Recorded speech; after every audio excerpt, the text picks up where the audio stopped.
Shri Gurubhyo Namaha. Welcome to a new session of your social science children.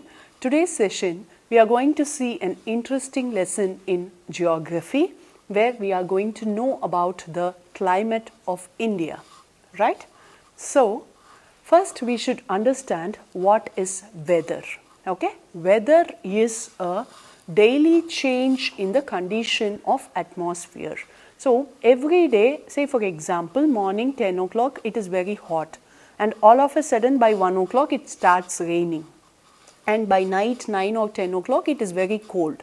This is weather. The change that happens within a day, we call it as weather. Okay? Then coming on to climate. So, climate of a place is the average weather patterns measured over a longer period of 30 years or more. It is the average weather patterns that last or that is being calculated for a period of minimum 30 years or even more than that. So, that is the basic difference between weather and climate. So, in this lesson, we are going to see what are the factors that influence the climate, especially in India. So, first, the basic factors that affect the climate in our country are latitude, altitude, distance from the sea, and then relief, which is the direction of the mountains, and then the monsoon winds. So, see, you could see the two words with similar spelling, but both are different in meaning completely. One is latitude and the other one is altitude. We know that latitudes are nothing but the horizontal lines, imaginary lines that is drawn across the earth, right? So, let us see how come a latitude will affect the climate. So, first we are going to see about latitude. So, we know that our country is located above the equator and also the Tropic of Cancer passes through our country, and so our southern part of our country is located in torrid zone or also called as tropical zone, and the northern India is located in temperate zone. So, we know these basic details, right? So, we will just have a look on those.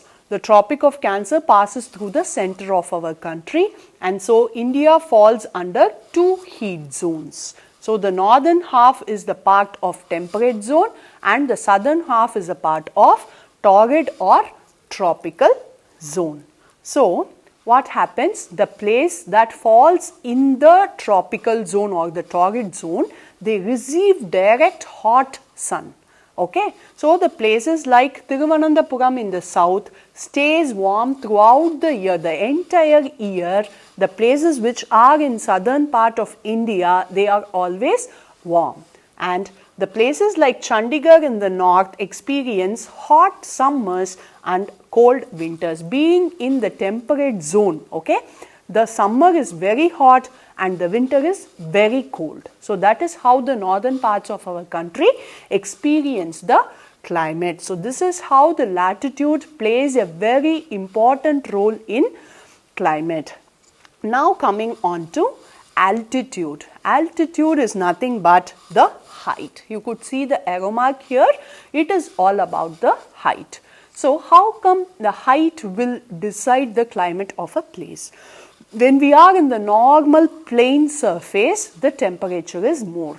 As we go on the mountains, for example, let us take we are traveling on a mountain. So, as we go up and up and up, what happens? The air pressure increases. So, because of that, the temperature is low there. So, that is why the hill stations are very cold normally, because the temperature goes down as the height increases. I am repeating again, as the height increases, the temperature decreases. So, here the meaning of the word altitude is height, and the temperature of a place falls with altitude, which means as the height increases, the temperature decreases. So, what is the measurement of this decrease? There is a drop of 1 degree Celsius in temperature for every 165 meters of ascent. Ascent means going up. Okay? And for every 165 meters, see for example a plane surface, it is going to be 0, okay. So when I go up to 165 meters, and here the temperature is going to be 35 degrees Celsius, okay. When I travel 165 meters, here the temperature will be 34 degrees Celsius. And when I travel from here to another 165 meters, here the temperature will be 33 degrees Celsius. So this is how the temperature reduces for each and every 165 meters we go up, okay. Then this is why, unlike the plains, the hill stations like Darjeeling in West Bengal are cool throughout the year, unlike the plains, which means plains are not as cool as the hill stations, okay. So that is how the hill stations are very cold throughout the year. Now we are going to see about the next factor, which is distance from the sea. So how come distance from the sea will influence the climate? The first thing is a place which is very close to the sea, which means the coastal areas, they always experience a equable climate. Equable climate means it is not too hot or it is not too cold. It is a moderate, normal climate is maintained. So places that are closer to the seas enjoy an equable climate. So equable climate means neither too hot nor too cold. And the places which are away from the seas experience extremes of the climate. So the places which are near to the sea, their temperature is normally maintained, which means it is not very hot, it is not very cold also, okay. But the places which are far away from the seas, what will happen? The places will experience the extremes, which means when it is going to be summer, then it will be very hot, and when it is going to be winter, it is going to be very cold because it is far away from the sea, right. So the examples are Lucknow, Allahabad, all these places do not have any sea near to the region. So that is where they will experience the extreme climate. Then places which are closer to the seas have more moderate climate. Moderate climate is nothing but it is similar to the word equable, okay. So it is not too hot or it is not too cold, and the examples for that is Mumbai, Kolkata, right. So now we are going to see about relief, direction of the mountain, okay. So direction of the mountain, we have two different directions of the mountain which we are going to see now, and we will understand how the climate is being influenced by this. So mountains often act as barriers to wind. When wind is just passing through a direction and when there is a mountain there, what will happen? The wind will just hit on the mountain and it will raise up, okay. It will raise up and it will give rain to that particular area, okay. So mountains are the barriers to wind. It cannot go on its flow when a mountain is there, right. So when wind hits them, the air is forced to raise, cool and then cause rainfall. So whenever a wind hits a mountain, it will raise up, it will start cooling down, and then it will cause rainfall to that particular side, okay. So the side where we get rainfall because of the wind, we call it as windward side. So the side of the mountain that faces wind and receives rainfall is called as windward side. So what about the other side then? Before going to that, we will see. Here you could see moist rising air is coming this side. So when it hits the mountain, see when air is traveling this side, it will hit the mountain at this point. And what will happen? It will raise up and it will flow as rain here itself. So this particular area which gets rain, we call it as windward side. So what happens to the other side? That is what we are going to see now. So here after crossing the mountain. So once the rain is over on one side, the air crosses the other side. It goes to the other side, and what happens? It descends once more. So after raising up, pouring rains, it will descend. It will come back down. So it will come on the other side. Okay. So as they descend, the wind becomes warm and dry, because once the rains are poured, okay, the wind will become warm and dry. So after that, what happens? It fails to bring rain to the other side of the mountain, which is called as leeward side. So when the air, after giving rain on the windward side, when it travels to the other side, it becomes dry and warm. So there it will not give any rain, and that side is called as leeward side. So this part, okay, after giving rain on this side, the air travels to this side and it descends, which means it goes down, and here it will not give any rain. So that is why this part is called as leeward side. Clear? So this part is windward and the other side is leeward side. So this is how the climate is being defined. So this side will always be said as the rainy side, and the other side will always be dry.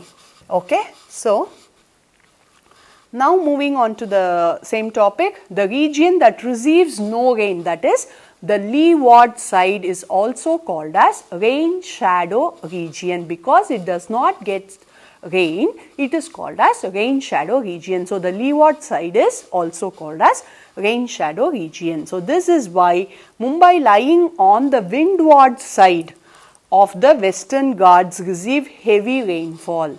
So we know that Western Ghats is located on the westernmost part of our country. So Mumbai lies to the windward side of the Western Ghats. So what happens? It receives more rainfall. But what happens? Pune, which is located on the leeward side, on the other side of the Western Ghats, it does not receive rainfall. Okay, so you could see Mumbai, lying on the windward side of the Western Ghats, receive heavy rainfall, whereas Pune, lying on the leeward side of the Western Ghats, receive scanty rainfall. Scanty means very less or no rainfall.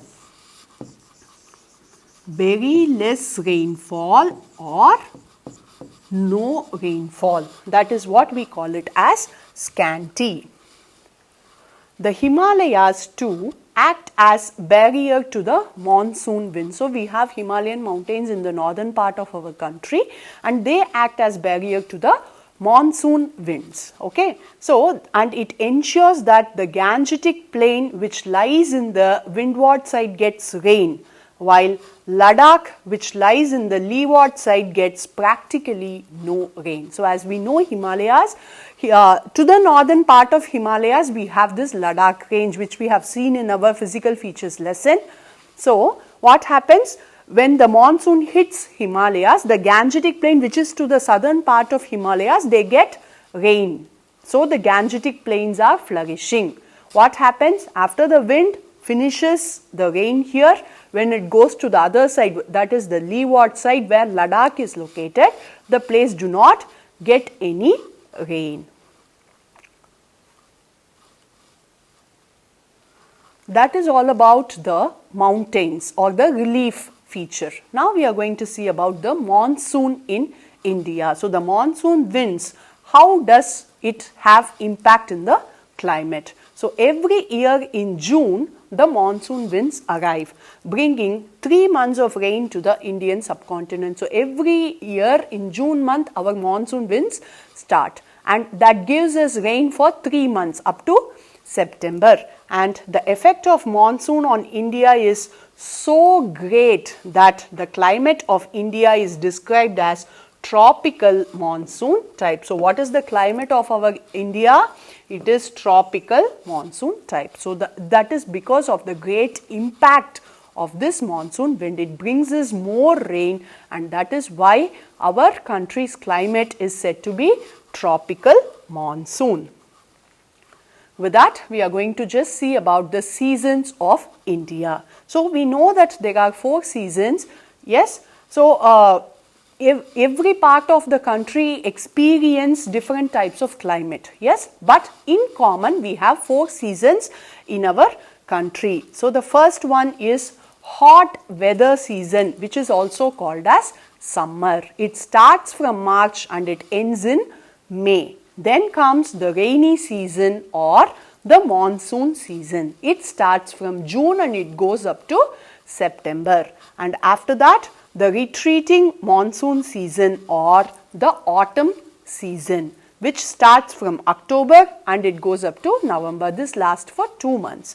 And then comes the cold weather season or winter, which starts in December and it goes up to February. So here you could see summer from March to May, and then rainy season from June to September, then autumn season from October to November, and then winter season from December to February, right? So we will be seeing about these seasons in detail in our next session, children. Thank you. To receive our online lessons, please press the subscribe button and you will receive the latest updates. Shri Gurubhyo Namaha.